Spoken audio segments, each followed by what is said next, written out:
اعوذ باللہ من الشیطان الرجیم بسم اللہ الرحمن الرحیم وبہ نستعین وهو خیر ناصر ومعین الحمد للہ رب العالمین وصلی اللہ علی سیدنا سید الانبیاء والمرسلین حبیب الہ العالمین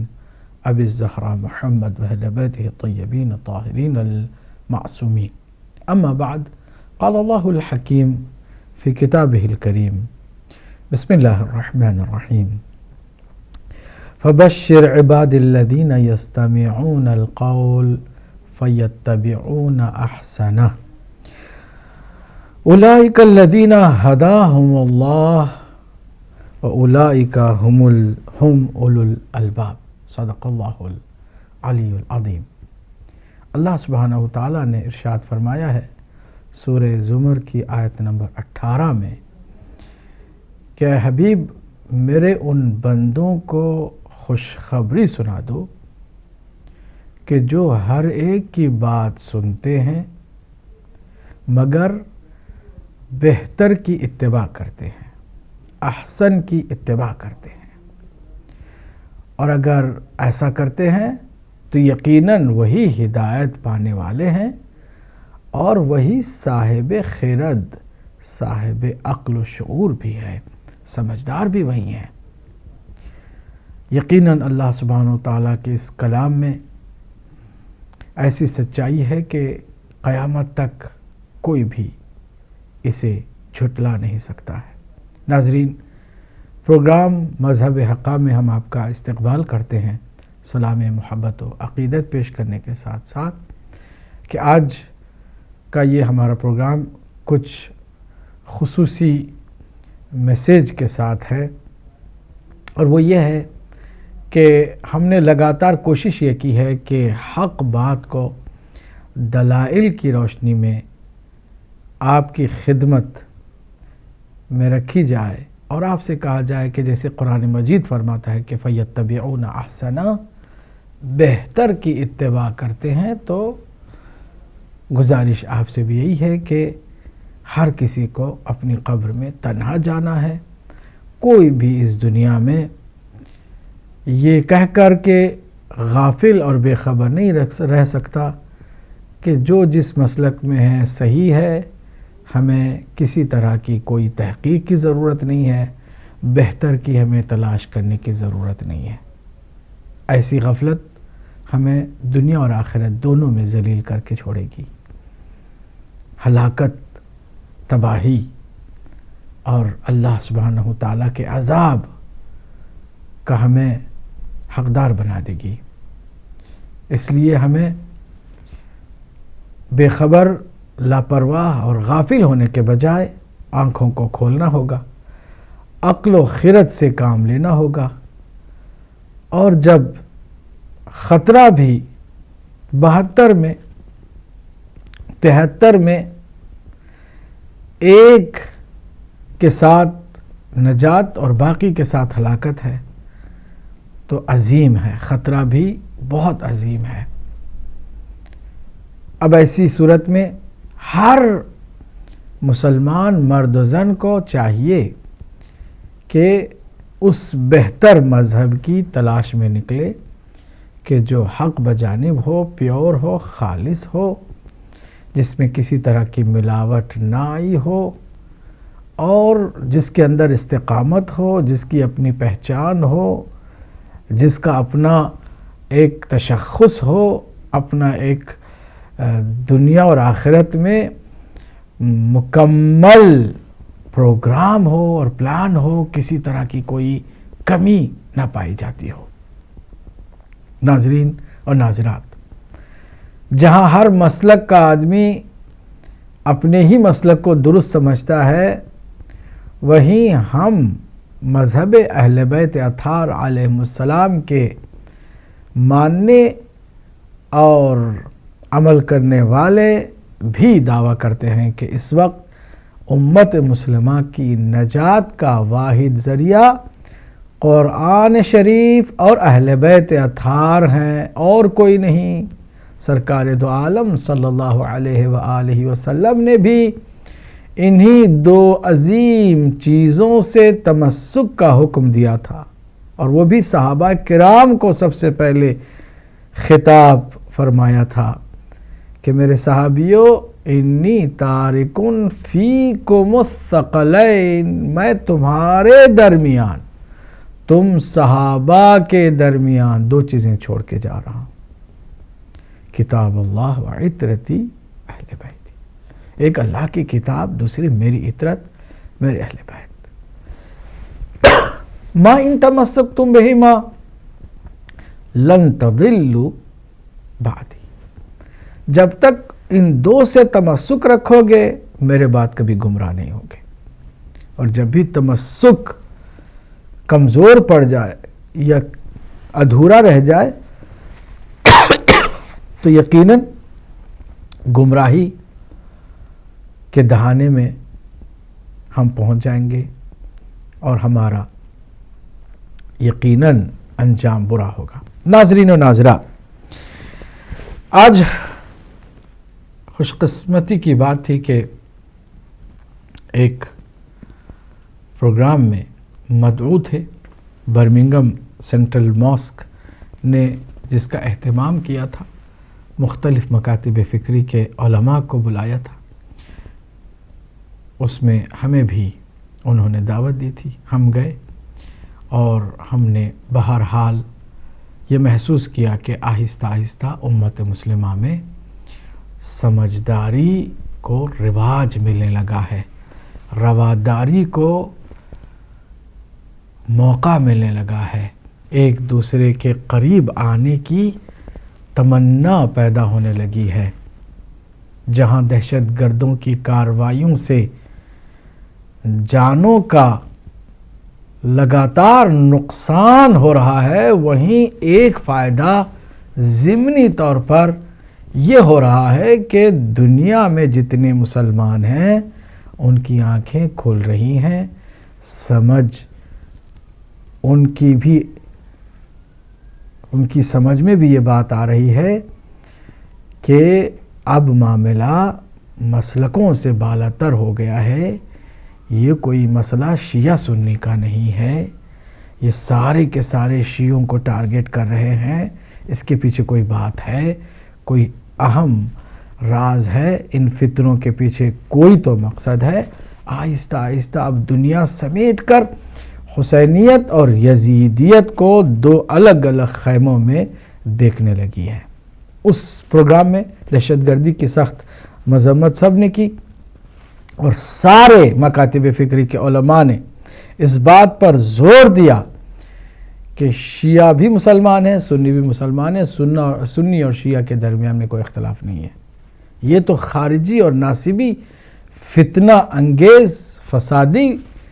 ٹولہ ہے کہ جو امت مسلمہ میں رخنہ ڈالے ہوئے ہے، جس سے سب بیزار ہیں، شیعہ سنی دونوں مکاتب فکری کے لوگ بیزار ہیں۔ آج ہم مذہب حقہ میں چند موجودہ اور گزشتہ پڑھے لکھے علماء کی ضمنی حق بیانی کی طرف آپ کی توجہ دلانا چاہیں گے۔ اگرچہ جو کچھ بھی ان کی اپنی زندگی میں رہا وہ سب پر روشن ہے، لیکن کہیں نہ کہیں اللہ سبحانہ وتعالی حق بات کو دشمن کی زبان پر بھی جاری کر دیتا ہے۔ میں چاہوں گا کہ میں کسی کو دشمن کہے بغیر آپ کی توجہ کو ایک کلپ کی طرف مرکوز کروں کہ جس میں جو بات مجھے ثابت کرنی ہے وہ کلپ دیکھنے کے بعد آپ بھی سمجھ جائیں گے۔ میں چاہوں گا کلپ نمبر 1 آپ دیکھیں اور اس کے بعد پھر انشاءاللہ ہم آپ کے ساتھ گفتگو کریں گے۔ اچھا، یہ بڑے چالاک، انہوں نے پہلے اسٹڈی کیا، سب کو تو آتنکوادی نہیں بنا سکتے، پھر کیا کرنا چاہیے؟ کیوں؟ لوگوں کا الگ الگ نیچر ہے، کچھ کاروباری ٹائپ کے ہیں، کچھ راجنیتک کیڑے ہیں ان میں، تو بولے ان کو جمیعت العلماء میں ڈال دو۔ بولے کچھ لکھنا پڑھنا لٹریچر اکیڈمک نیچر کے ہیں، بولے کو جماعت اسلامی میں ڈال دو. کچھ بس ایسے ہی عوام ہیں سیدھے سادھے ہیں نماز روزے سے دلچسپی رکھتی ہیں, بولے تبلیغی میں ڈال دو. کچھ دین سیکھنا چاہتے ہیں, بولے دیوبند میں بھیج دو. کچھ آزاد خیالی چاہتے ہیں, بولے ندوے میں بھیج دو. اور یہ سب ایک ہیں. ان کا نیچر ہو, بولے یہ بڑا لڑاکو ہے, یہ بڑا دبنگ ہے, یہ اس دور کا شمر ہے, یہ ذریت ابن زیاد ہے. تو بولے پھر لشکر طیبہ میں ڈال دو, حزب المجاہدین میں ڈال دو, طالبان میں ڈال دو, القاعدہ میں ڈال دو. میں یہ نہیں کہتا, جملہ نوٹ کرو, میں یہ نہیں کہتا کہ ہر وہابی آتنکوادی ہے. کچھ نماز روزے والے بھی ہیں, کچھ لٹریچر والے بھی ہیں, کچھ تو خوش نوشوں, خوش پوشوں, کتب فروشوں کی جماعت ہے. میں یہ نہیں کہتا کہ ہر وہابی آتنکوادی ہے, مگر میرا چیلنج ہے پرشاسن کو کہ ہر آتنکوادی وہابی ہے. بے شمار وہابی ہیں جو آتنکوادی نہیں ہے. کہ اگر تم جاننا چاہتے ہو کہ دھارمک درشکون سے یہ کیا ہے, تو یہ نہ سنی ہے نہ شیعہ.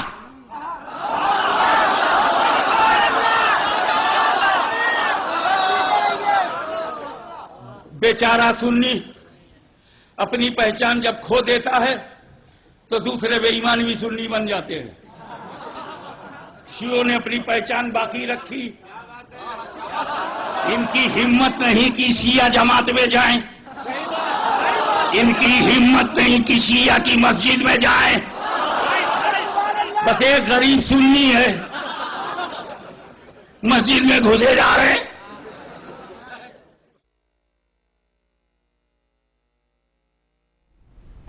جی ناظرین, آپ نے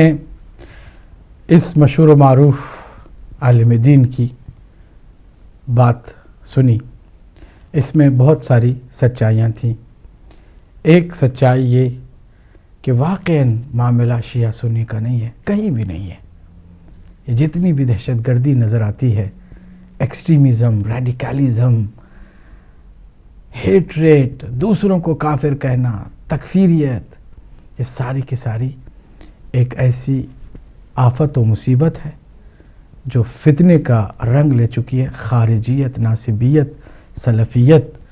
اور جو بھی نام انہوں نے دیا. انصاف بھی کیا کہ ہر وہابی یقیناً دہشت گرد نہیں ہوتا ہے, لیکن جو دہشت گرد اس وقت مڈل ایسٹ میں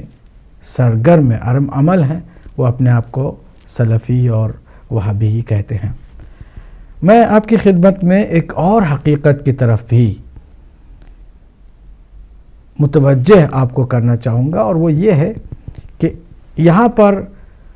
ان صاحب نے یہ بات واضح کر دی کہ شیعوں میں ایسی دہشت گردی والے لوگ داخل نہیں ہو سکے ہیں کیونکہ شیعوں کی اپنی پہچان ہے. شیعہ ایک مستقل اصول و ضوابط کے ساتھ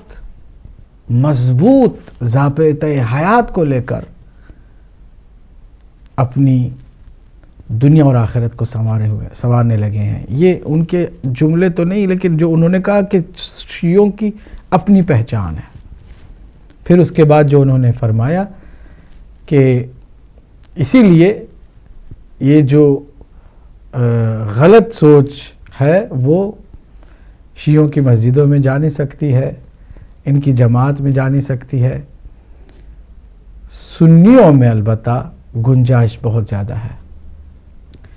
اب آپ دیکھیے کہ ان کی بات میں کتنی سچائی ہے کہ اہل سنت والجماعت کا ایک ایسا کھلا آسمان ہے جس کے نیچے ہر گمراہ, بے دین, بدعقیدہ, بدعتی,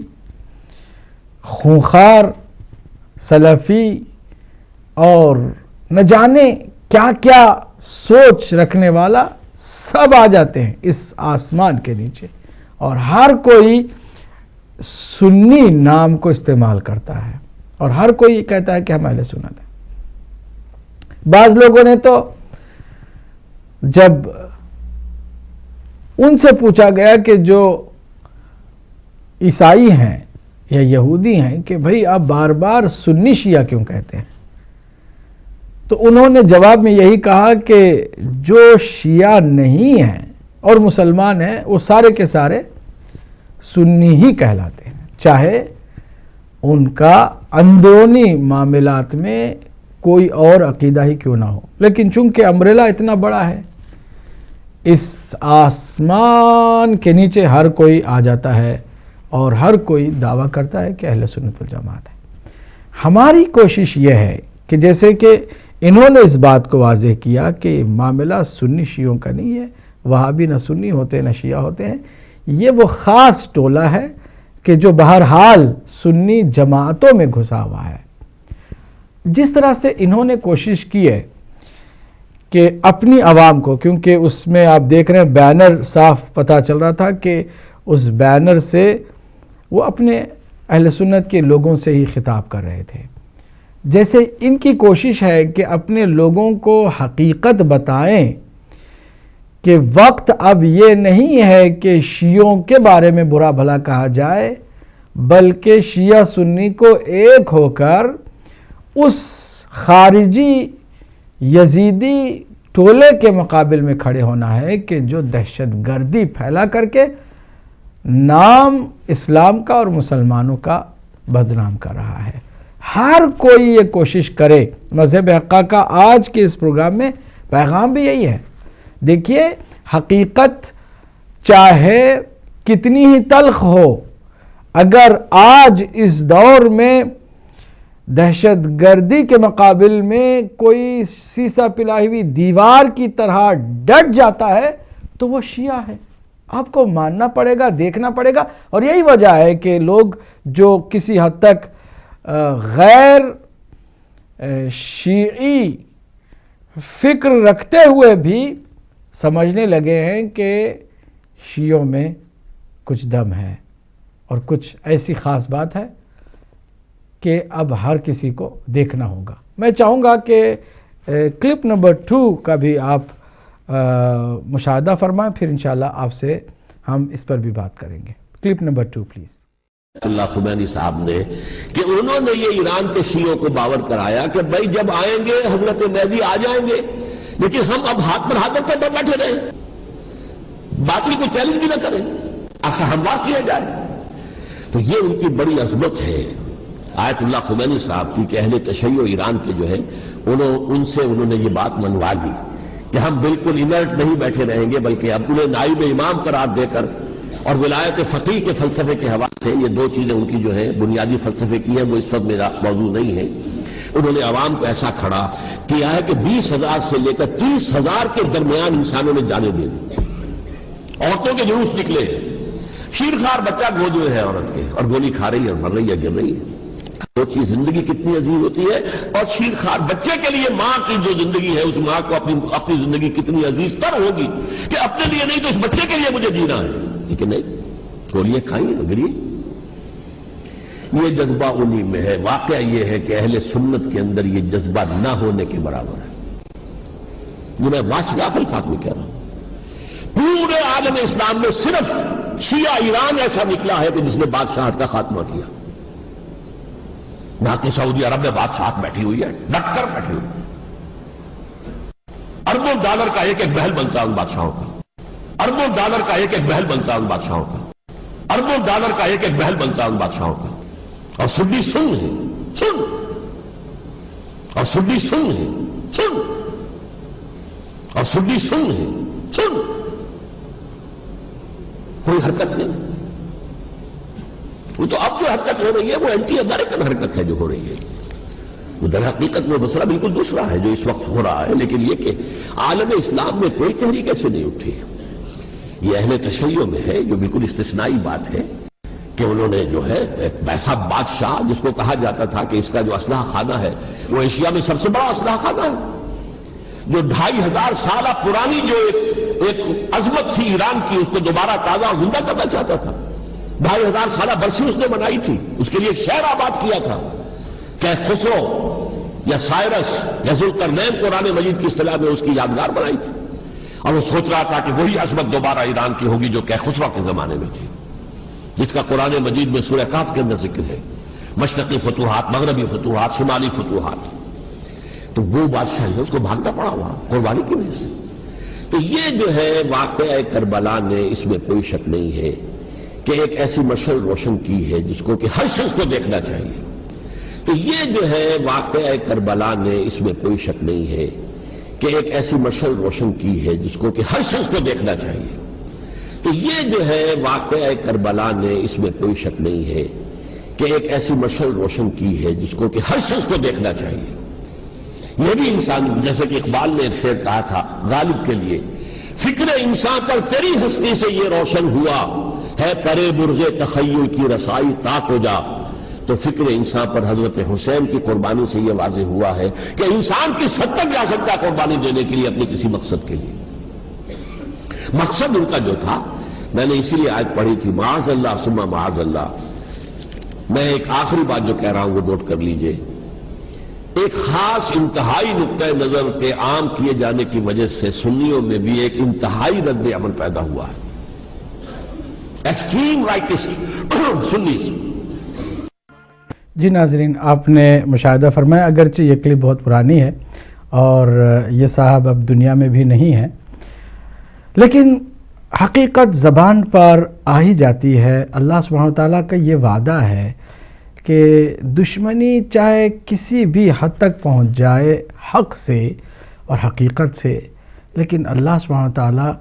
ضرور دشمن کی زبان پر بھی حق کو کہیں نہ کہیں ظاہر کر دیتا ہے۔ چنانچہ آپ نے دیکھا کہ کس طرح انہوں نے ایک حقیقت کو واضح طور پر بیان کر دیا اپنے ہی لوگوں کے درمیان کہ اگر کہیں کوئی انقلاب لا سکتا ہے تو وہ شیعہ لا سکتا ہے۔ قربانی کا جذبہ صرف شیعوں میں پایا جاتا ہے۔ اب انہوں نے اہل سنت کی اس کے بعد بہت ساری تنقید والی باتیں کی، میں نے اس کو نہیں چلایا کیونکہ ہمارا مقصد یہ نہیں ہے کہ کسی کو ڈیگریڈ کریں، لیکن ایک مقصد ضرور ہمارا ہے کہ جیسے دشمنی رکھ کر بھی، کیونکہ یہ اس مکتب سے متعلق رہے ہیں کہ جس مکتب میں یزید کو بھی بہت پریز کیا جاتا ہے، تعریف کی جاتی ہے، اس مکتب میں بھی رہتے ہوئے ایک بات یہ واضح طور پر کہہ رہے ہیں کہ اگر آج کوئی بھی چاہتا ہے کہ اپنے اندر انقلاب پیدا کرے، تبدیلی لائے، تو وہ قربانی سے ہی لا سکتا ہے۔ اسے واقع کربلا کو مشعل راہ قرار دینا ہوگا اور اسے دیکھنا ہوگا۔ ان کی باتوں میں جو سچائی تھی وہ ان کی زبان پر آ گئی۔ میرے اس کلپ کو دکھانے کا مقصد کیا ہے؟ مقصد صرف یہ کہ ابھی بھی وقت ہے کہ امت مسلمہ واپس رسول اکرم صلی اللہ علیہ وآلہ وسلم کے اس فرمان کی طرف آ جائے کہ قرآن اور اہل بیت اطہار کے دامن کو تھام لو، تاکہ گمراہی سے بچ جاؤ، ہلاکت سے بچ جاؤ، مصیبتوں سے بچ جاؤ، دربدری سے بچ جاؤ، ذلت و خواری سے بچ جاؤ۔ آج مسلمانوں کی حالت جو دربدری اور رسوائی اور سرخوردگی صاف صاف دکھائی دے رہی ہے، یہ اسی لیے ہے کہ اہل بیت اطہار کے دامن کو نہیں تھاما گیا، کربلا کو اسوہ نہیں بنایا گیا، غدیر سے نظام حکومت نہیں لیا گیا۔ اگر غدیر اور کربلا کو مسلمان لے لے تو ایران تو ایک ملک ہے، ہر ملک مسلمانوں کی عزت و آبرو کا ضامن بن سکتا ہے، ہر مسلمان سرخرو ہو سکتا ہے، اس کا سر بلند ہو سکتا ہے۔ کسی مسلمان کو دشمن کے مقابل میں لڑنے کے لیے نہ برقع کی ضرورت پڑے گی، نہ زنانہ لباس پہننے کی ضرورت پڑے گی، بلکہ وہ شان و شوکت کے ساتھ قربانی دے کر کامیابی حاصل کر سکتا ہے۔ بس یہی مجھے کہنا تھا، اور آج کے اس مذہب حقہ کے پروگرام میں انشاءاللہ بریک کے بعد ہم آپ سے بھی کچھ سنیں گے۔ کچھ سوالات ہوں تو آپ بسم اللہ کریں، آئے تشریف لائیں۔ مقصد ہمارا صرف یہ ہے کہ اس وقت امت مسلمہ کے جو مسائل ہیں اس کا حل بھی ٹوٹل یہی ہے کہ قرآن اور اہل بیت اطہار علیہ السلام کے دامن کو تھام لیا جائے۔ ہم مختصر سے وقفے کی جانب جا رہے ہیں، انشاءاللہ آپ ہمارے ساتھ ہوں گے، ہم آپ کے ساتھ انشاءاللہ المستعان۔